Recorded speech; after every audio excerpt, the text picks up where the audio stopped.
what inspired you to kind of create that character and where maybe she came from a little bit?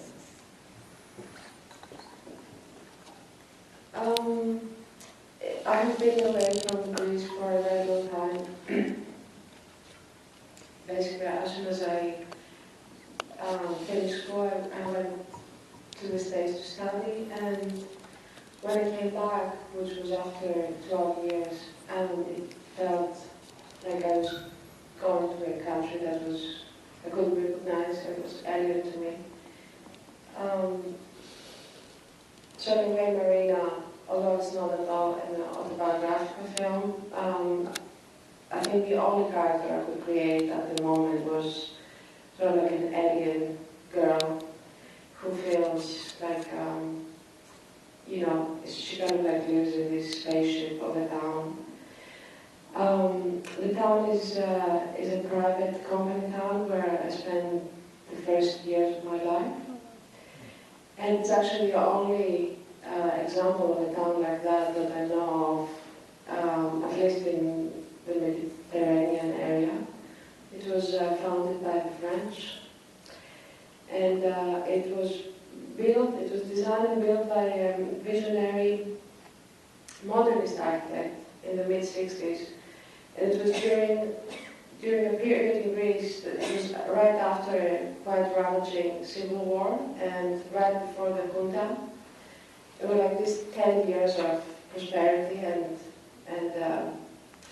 vision, a new vision about Greece as a Western country.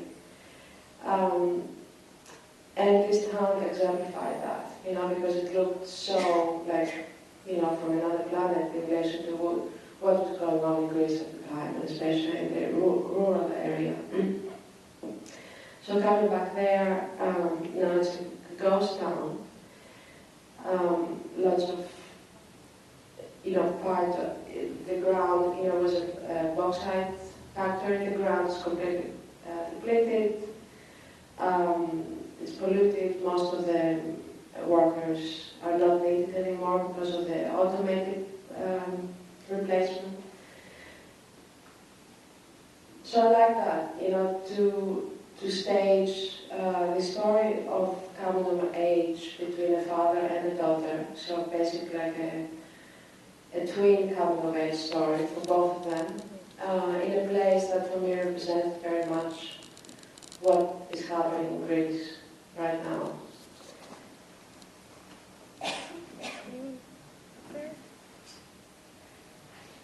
How long did it take you to film, principal film? It took 21 days, I think, something like that. Yeah, right here. How did you go around Casting. casting? The casting was a very, very long process for me. I saw about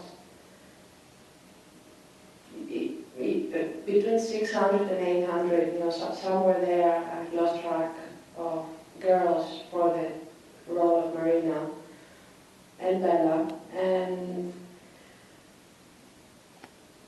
to me, more than half of the director's work is casting, because, once you find the right person, you recognize them. You recognize your character in them right away. And this recognition moment is unmistakable. And you just have to go with your gut reaction on that. And it was particularly a difficult decision, gut reaction decision for me, because the one I ended up choosing for Marina is French, and she didn't speak a word of Greek.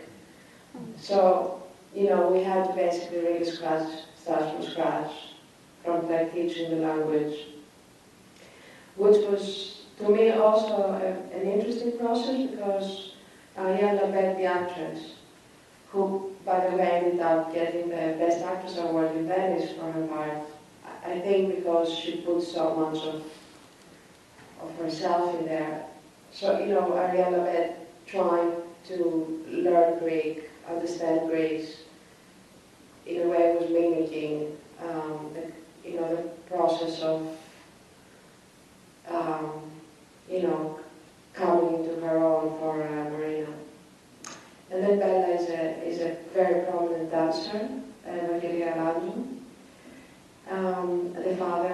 Tsangari is, I think, our best screen actor. And then the man who plays the engineer is a film director, Joris Lanthimos, that I'm collaborating with a lot. Yep, okay. As far as the actors, working, they have to have a connection too, so that, does that sometimes come into creating problems? Excuse me, could you repeat your question? The actors, they kind of have to sometimes really click together. Yeah. They all fit very well. Yeah, no, this chemistry was, of course, something that I always had in mind, because they're not solo. And Marina, she's in every scene of the movie, so it was important that whoever was going to be across from her, she would have different flavors of chemistry, but definitely chemistry. But also that's something that we really worked on, because we had a quite rigorous rehearsal process. So basically by the time we went to shoot, everything was completely set and planned, figured out. So we had very little film. I couldn't do lots of takes, so I had to be very disciplined. So in a way it was as if we filmed theater, because everything, the blocking, the acting, there wasn't any space for improvisation or mistakes. But hopefully, in the next movie I can work in the opposite way, and work with more freedom on the set. Yeah. The sort of marching together that the girls did, how did you come up with those?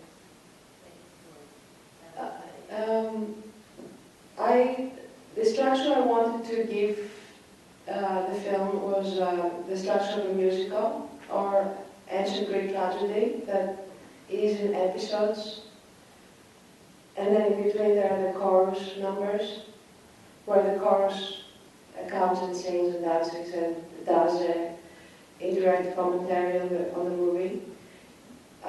So, I figured that imitating animals or Monty Python or, anything ridiculous that we could come up with would signify the girls' difference from their environment, their independence, and their boldness. It was important to make two female characters who, they are not weird, they're not kooky, they're very strong in a different way, that society has not wanted them to be.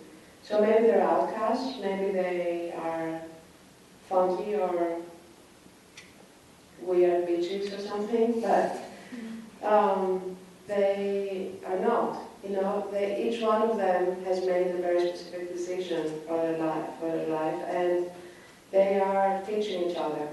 They're teaching each other a new way of being. All of the characters. I think I have kind of a follow-up to that is the two leads, the girls, their camaraderie is so great. How long did they spend before actually shooting? Because they seem to get along so well on screen, so did they spend a lot of time bonding? Was it an instant kind of thing that they got along? Yeah, actually, no, we didn't spend, most of the time was the rehearsing between Ariane and Vangelis, because also that was a very, very difficult relation to nail down in terms of tone. Right. Because I didn't want it to be sentimental, I didn't want it to be too melodramatic, and it was, if you actually read the story, it's like a very dramatic story. So it took a long time to sort of compose the score of the tone and the body language between them, so that it would have the sort of hot, cold temperature about it. But the two girls, because Evangelia was just coming out of performance. She was playing Medea. I could not have her for longer. So no, it was only like 2 weeks, but it was, you know, very intensive 2 weeks. And I think the fact that they both performers, dancers, and the fact that we worked a lot with, you know, watching animals, discussing sexuality, not discussing, I never discussed the parts, never. I never give motivations, I never say, give backstory, they never ask me questions because I would never answer them this way.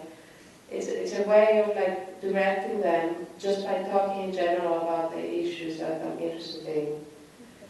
And by just working on the physicality, you know, like how high or how low the voice should be, where the poses should be, how fast or how slow. These are my directions.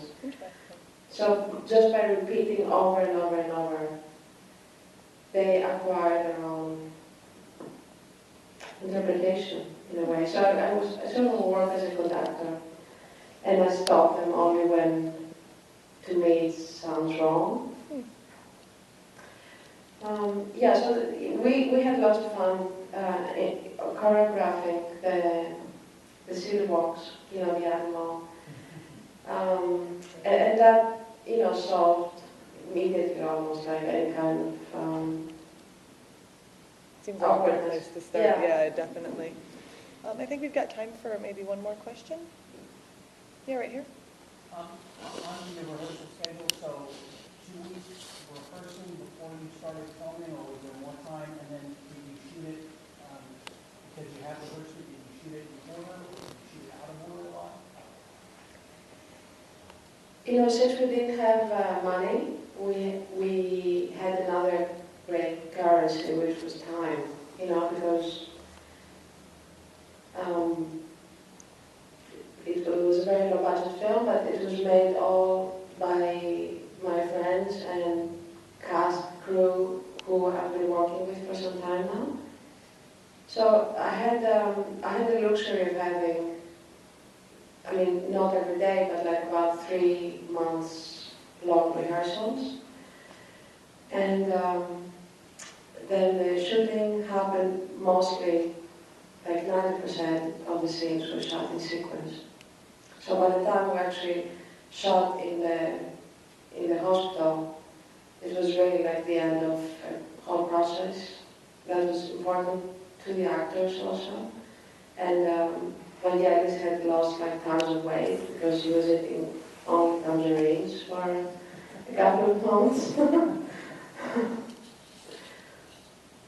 All right, well, thank you for Thank you. coming around, and thank all of you for coming out tonight. Thank you.